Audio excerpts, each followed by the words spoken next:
façon boo xamante ne. li ñu bëgg dinañ ko am. ñu nangul leen ko démocratie. sur la question après ñu tëjee ak. xam nga Macron bu muy def sa campagne. oui taxaw na benn citoyen français na ko yaa gën a nul si histoire politique u France. Macron dafa jéggi ñëw ba ci moom nuyu ko. pour ay nervi la ñuy woo. mais imagine toi dans nos pays boo ko defee. waaw jiitu réew lan moo la si fekk Macron mbéj nañ ko sax. voilà Macron mbéj nañ ko. Hollande sànni nañ ko fi kii farine. Chirac sànni nañ ko daal. Il y a eu une militante anti-nazie qui, après la Deuxième Guerre mondiale, l'image est encore forte, Beate Karsfeld. Si biir assemblée Allemagne, le chancelier mbaj ba mu am ay au beurre. Le chancelier Kissinger. Mais yooyu imagine toi nga def ko dans nos pays lan moo la siy fekk. Donc pour dire aspect fu ñuy wax démocratie bi niveau boobu. c'est par rapport ak li nga xam ne mooy ak yelleefu citoyen bi si wàllu boppam cër bañ koy jox ak fañ koy yéegal te lii xew aujourd'hui aux États-Unis xew France presque chaque semaine ñu manifester ñu leen koy bàyyi Canada ñuy manifester ñu leen koy bàyyi c'est qu'en réalité diaspora bi itamit nu ñu mobiliser wu nii ba nga xam ne des fois da nga siy gis di si dégg lu ne c'est qu'en réalité démocratie bi au niveau interne bu ñu ko asphyxier ba nga xam ne nit yi tamit mun ñu nokki mën a rassembler wu mën a marche mën a meeting mais malheureusement les autres vont prendre le relais te day y a près de 149 chefs d'État et de gouvernement yu nekk États-Unis te pratiquement gisoo kenn si ñoom koo xam ne askaram ñu ngi manifester comme nii ñu dem ba nga xam ni hôtel bi nga nekk sax daanaka dañ ko barricadé comme effectivement ñu barricadé woon fii voilà ñu ko barricadé pour lan parce que en réalité gars yi mayuñu la jàpp donc yooyu yëpp image yooyu tamit sur le plan international dafa am opinion internationale bi nu mu koy percevoir parce que yaa ngi wax ni dégguñu langue bi déet ñu ngi doon wax anglais di wax wolof donc ñu ngi donc ñii nekk si biti xam dañuy dégg dañuy xam yeneen nationalité yi fa ñëw ak yeneen ñu fa ñëw si pour l'assemblée dañuy ñëw tam naan ñii ñan la ak lan mooy xew. donc dans les couloirs moom lii mooy nar a doon waxtaan. voilà dañuy naan luy xew donc loolu tamit sur le plan de la diplomatie internationale. dafa am loo xam ne lu gàkkal la. te man j'ai remarqué itam si ay vidéo pour man en réalité il y a eu des erreurs protocolaires yoo xam ne def nañ ko. parce que tey jii nii la première dame c'est la première dame dafa am protocole boppam. dafa am protocole boppam. mais kii nga xam ne mooy le président c'est le mooy incarner l'exécutif les ministres de la République font partie de la chaîne de l'exécutif mais tey nii première dame bu doxee aux côtés de la ministre des Affaires étrangères qui est la vitrine de la démocratie de la diplomatie ak na mu ko waxee ak moom le faciès ça parle l'expression du visage est très importante en matière de communication te yow gis nga vidéo bi. def naa ñëpp gis nañ ko. mais xam nga c'est humain nag. non moo tax ma ne la déggoo ma ne la pour man y a eu des erreurs. c'est de l'exaspération. voilà xam nga exaspération boobu ak l'expression du visage ki mu waxal. te muy suñu jëwriñ bi ñu dénk wàllu bitim réew. expression visage bi yooyu yëpp dama ko moo tax ma ne la yooyu pour man xawma lan andi mais day y a eu des erreurs protocolaires. parce que bu ñu nekkee ci contexte situation. parce que il faut savoir gérer la crise aussi minime soit-elle même bu doon peser 1 gramme il faut savoir la gérer. en matière protocolaire nag souvent na woowu jamono jooju première dame bi moom ak.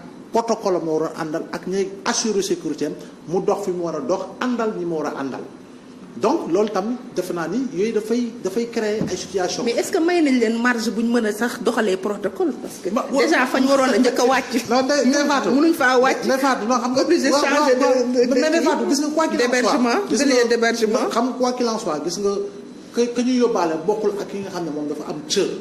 te war a mën a xam nga kuy dem dafa demal Sénégal.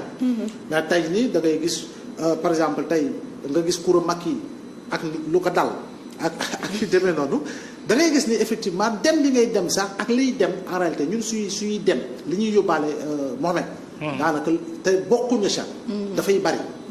am na nit yu bari yu war a ñibbi Amérique tey jii nii 3 fois renvoyé nañu seen vol. 3 fois renvoyé nañu seen vol mais lan ñan ñooy dem Amérique ak lañ fay wuti ji. ak ñoom est-ce que dañuy dem bokk ci assemblée boobu am na ñuy jaayal Sénégal taxawal Sénégal donc je pense que yooyu tamit il faut ñu xoolaat ko bu baax par rapport ak li nga xam ne souvent mooy jëm suñu diplomatie parce que tey jii bu ñuy dem yaa ngi fa nekk bu ñuy dem club de Paris mais xoolal la fa dem waykat bongo man fecckat lu ne lépp dem loolu lépp si poche contribuable bi lay jógee day faatu donc ñu il faut quand même souvent avec sobriété je pense avec sobriété yu bëri war nañ koy mën a def pour avoir de très bons résultats parce que Idriss Seck 2003 bu muy ànd ak ñoom Aïcha Agne Pouye feu Aïcha Agne Pouye def la tournée internationale mais dem nañu Sénégalais yu bëri yéeguñu ko par moom après loo si dégg 600 milliards de la dette épongée par dans le cadre des PPT les pays pauvres très endettés ensuite ça a été suivi par les gestions de Bretton Woods et ça a été un travail de longue haleine on en avait bénéficié en une qualité de PPTE donc par moi je crois bien qu'il faut mettre en avant la sobriété mais loolu yàgg nañ ko casse parce que nos chefs d'État ils devaient voyager avec les hommes d'affaires mais malheureusement d'accord on laisse Cheikh Oumar Talla mu terminer il nous reste 4 minutes Cheikh Oumar en 4 minutes dama koy diviser en 3 parties benn partie bi par rapport ak Salif Joseph li mu doon wax sànq ci ñenn ñi nga xam ni déclaré nañ seen candidat te bokk ci Macky Sall Macky Sall daf ko sóoraale woon moo taxoon fële ca Jolof mu créé ab ministre tudd Samba Ndiobène Ka jox ko ay moyens jox ko ministère de développement communautaire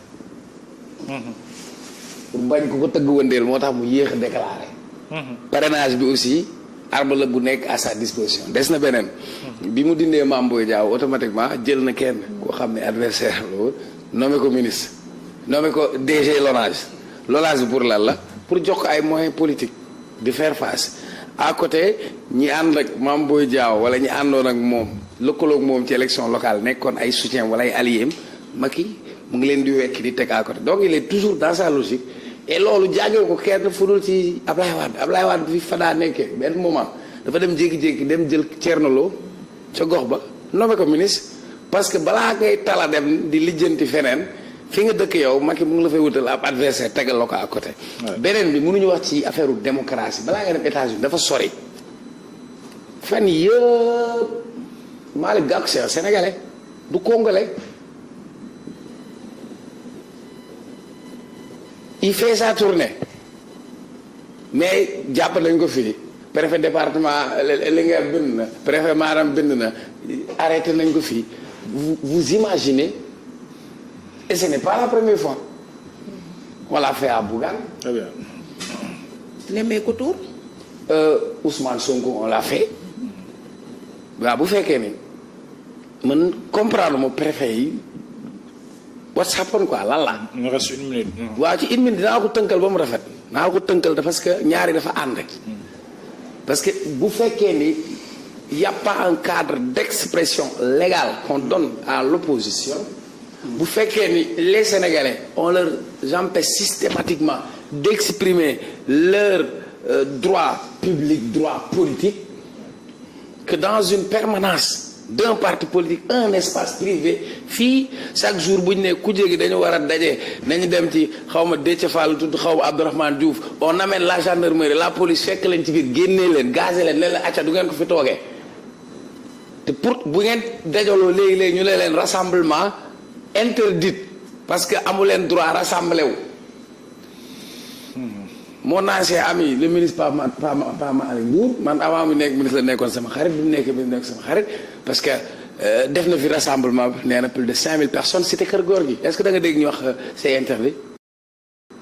Mame Boye Diao avant ñu koy dindi ñëwul def fi conférence de presse dajalaay mbokkam deful rassemblement ah. pourtant ba mu defee déclaration ca ngoon nga. da demee stade ñu ne ko doo fi jaar. donc bu fekkee ne ñun dañu nekk ci réew mi. cadre d'expression amul. mu mel ni lido.